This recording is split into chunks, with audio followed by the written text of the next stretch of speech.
when a cocky cop tried to flex his authority on Chuck Norris. He thought his badge made him untouchable, but power blinds fools. Seconds later, he was disarmed, humiliated, and taught a brutal lesson in respect by the last man you ever want to challenge. But before we dive in, let me know in the comments where you're watching from. It was a perfect spring afternoon in Los Angeles, Griffith Park, the kind of day where everything seems right with the world. Families were spreading their picnic blankets on the freeze grass. Children were chasing butterflies, and the air was filled with the sweet sound of birds chirping in the century-old oak trees. On a weathered wooden bench beneath the largest oak in the park sat a man who needed no introduction: Chuck Norris. Wearing his signature denim shirt and cowboy hat, was quietly feeding pigeons from a small paper bag. His presence commanded respect without demanding it, his calm demeanor a stark contrast to the bustling park around him. But peace never lasts long when pride and power collide. Officer Brad Thompson was patrolling the park that day, his polished boots crushing the gravel beneath them with each determined step. He was known among the locals as the park tyrant, the man who turned a simple park patrol job into his personal kingdom. As Thompson spotted Chuck on the bench, a smirk crossed his face. He had no idea that his next decision would change his life forever. What Officer Thompson didn't know was that his reputation had already preceded him. Just that morning, 3 separate families had filed complaints about his aggressive behavior.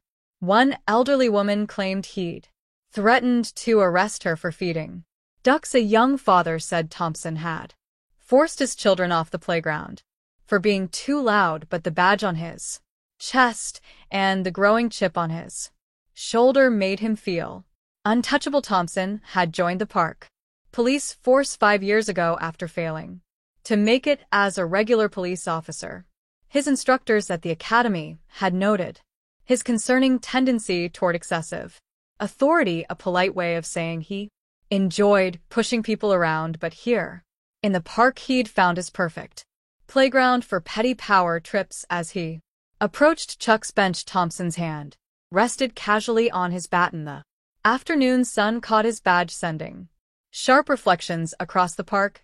A group of teenagers nearby lowered their phones, sensing something was about to happen. A young mother hurriedly gathered her children, recognizing Thompson's walk, the same strut he'd used when he'd ruined their birthday picnic last month.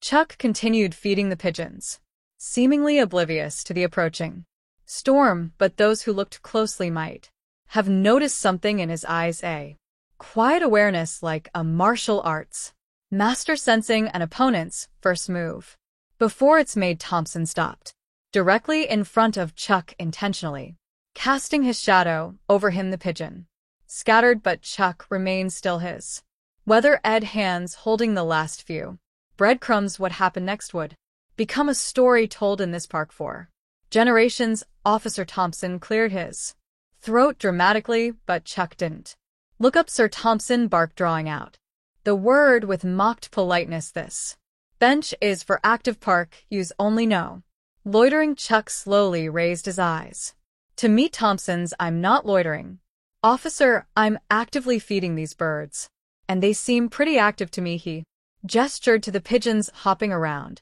enthusiastically. Thompson's face frenzied. Don't get smart with me, old man. You think this is funny? No, sir, Chuck replied calmly. But these birds might. They're the only ones here getting fed up. A few onlookers chuckled, which only infuriated Thompson more. Listen here. Thompson leaned in, trying to be intimidating. I don't care who you think you are. When I give an order, people follow it. Chuck adjusted his cowboy hat slight. You know, officer, I found that people who have to tell others how important they are usually aren't the crowd around them. Had grown. Phones were out recording. Someone whispered, is that really him? Another voice answered, that cop has no idea who he's messing with. Final warning. Thompson growled, his hand tightening on his baton. Move now. Chuck calmly reached into his paper bag and pulled out Another handful of breadcrumbs, Officer I. Respect the law, but right now. The only thing breaking the peace in this park is your attitude. Thompson's face went from red to purple. He'd never been so openly challenged, and certainly never with such calm confidence. This quiet defiance was worse than any shouting match he'd ever had his grip on. His baton tightened as his patience finally snapped. Thompson yanked his baton free with a metallic snap. Stand up. Now you might want to reconsider that, Chuck said softly, still seated. Not for my sake, for yours. Thompson swung his baton towards Chuck's shoulder, a move he'd used countless times to establish dominance, but this time was different. Without seeming to move at all, Chuck's hand intercepted the baton mid-swing. He held it firmly, and Thompson found himself unable to pull it free with the let go. Thompson sputtered, his face burning with embarrassment. Son, Chuck said calmly, still holding the baton, there are 3 things you need to know right now. First, that badge gives you responsibility, not power. Second, I've spent more time in martial arts training than you've spent on this earth. And third, he released the baton with a slight smile, you really should have Googled me before starting this. A teenager in the crowd shouted out, that's Chuck Norris, man, he's a legend. Thompson's embarrassment turned to rage.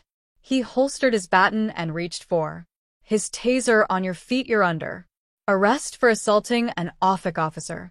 Chuck finally stood up, his movements deliberate and controlled. Officer, we both know that's not true, just like we both know there's no law against feeding pigeons in this park. Shut up. Thompson's hand shook as he aimed the taser. I said, you're under arrest. An older woman in the crowd called out. Someone call the real police. This has gone too far. Chuck remained perfectly still, his eyes locked on Thompson's. Young man, I faced down armed terrorists who were calmer than you are right now. Why don't we both take a breath and talk about what's really bothering you? Thompson's finger tightened on the taser trigger, but something in Chuck's steady gaze made him hesitate. In that moment of uncertainty, he did something that would prove to be his biggest mistake, yet he reached for his service weapon. The crowd gasped as Thompson drew his service weapon. Even the birds scattered, leaving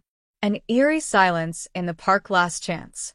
Thompson's voice cracked slightly on the ground. Old man, Chuck didn't move. His expression remained calm, but his eyes had taken on a different quality, like a teacher watching a student make a crucial mistake. You know what's interesting about guns, Officer? Chuck's voice was conversational, as if they were discussing the weather. They make people feel powerful, but real power, he took one step forward, real power is knowing when not to use it. Stay back. Thompson's hand was visibly shaking now. I said stay back. Or what? Chuck asked softly. You'll shoot an unarmed man in front of all these witnesses for feeding pigeons? A bead of sweat rolled down Thompson's forehead. In all his years of bullying park-goers, he'd never faced someone who seemed so completely unafraid of him. I'm not playing around, Thompson stammered. Neither am I.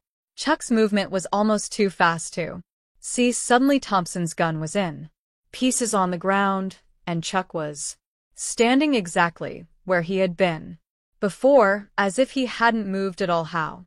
What did you? Thompson stared at his empty hand in disbelief. 30 years of martial arts, Chuck said simply, but more importantly, 40 years of learning when not to use them. The crowd had gone completely silent. Even the children who had been playing nearby stood still, sensing they were watching something extraordinary. You have 2 choices now, son, Chuck continued. You can keep escalating the situation, or you can take a moment to think about why you felt the need to draw a weapon on a man feeding birds. Before Thompson could respond, a commanding voice cut through the tension. Thompson, stand down. Immediately, 2 senior officers were rushing toward them, hands on their holsters. The older one, Captain Martinez, took one look at Chuck and his eyes widened in recognition. Mr. Norris, sir. Martinez said respectfully, then turned to Thompson. Officer Thompson, what in God's name do you think you're doing? Thompson pointed frantically at Chuck. He assaulted me. He grabbed my weapon after you pulled it on me for feeding pigeons. Chuck added mildly, don't forget that. Martinez looked at the disassembled gun on the ground, then back at Thompson. You drew your weapon over bird feeding. He wouldn't comply. Thompson's voice had risen to a near squeak. He was loitering and loitering. Martinez cut him off. That's not even a valid citation in this park. We've talked about this. Thompson multiple times. The second Officer Johnson was already collecting statements from the crowd. Sir, he called to Martinez, I've got at least 12 witnesses saying Officer Thompson escalated situation without cause, plus about 20 videos, and it's Chuck Norris. For heaven's sake, Martinez rubbed his temples. The man's trained half the law enforcement in Texas. Thompson's face had gone from red to pale. I didn't know badge and gun. Martinez held out his hand right now as Thompson slowly unpinned his badge. Chuck spoke up. Captain, if I might have a word. Martinez turned to Chuck with respect, of course.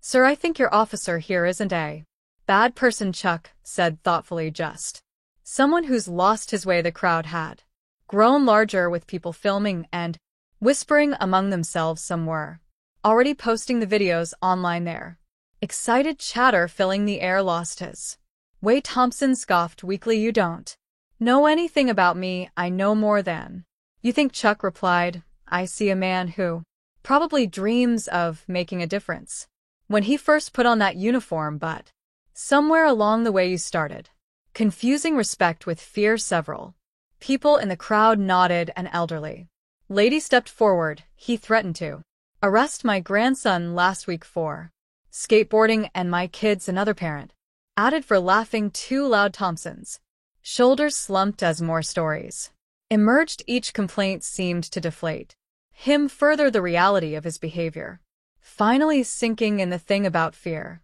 son, Chuck continued, his voice carrying across the now quiet park, is that it's like a boomerang. Use it against others, and it'll eventually come back to you. I saw it in your eyes when you pulled that gun. You were scared. I wasn't scared, Thompson muttered, but his voice lacked conviction. Everyone gets scared, Chuck said. The brave ones admit it, the wise ones learn from it. Captain Martinez watched this exchange with growing interest. He'd expected to find a disaster. Instead, he was witnessing something entirely different, a moment of transformation. Chuck turned to Captain Martinez. You know, in my years of teaching martial arts, I've seen this before. Sometimes the most aggressive students turn out to be the best ones once they learn to channel that energy properly. Thompson looked up surprised. What are you talking about? I'm talking about second chances, Chuck said. Captain, and instead of firing him, what if Officer Thompson here went through some additional training, maybe some martial arts classes to learn discipline, some community service to reconnect with the people he's supposed to protect? Martinez considered this. Mr. Norris, after what he just pulled? I know, Chuck interrupted gently, but think about it. Which serves the community better, firing him and letting that anger fester, or helping him become the officer he should have been from the start? Thompson stared at Chuck, bewildered. Why would you help me? I tried to, because 30 years ago, I was a lot like you, Chuck revealed, angry, always trying to prove myself. Then I had a teacher who showed me a better way. Sometimes that's all a person needs. The crowd had gone quiet, absorbing this unexpected turn of events. The same elderly lady who had complained earlier spoke up. If Mr. Norris thinks he deserves a chance, well, I suppose we could too.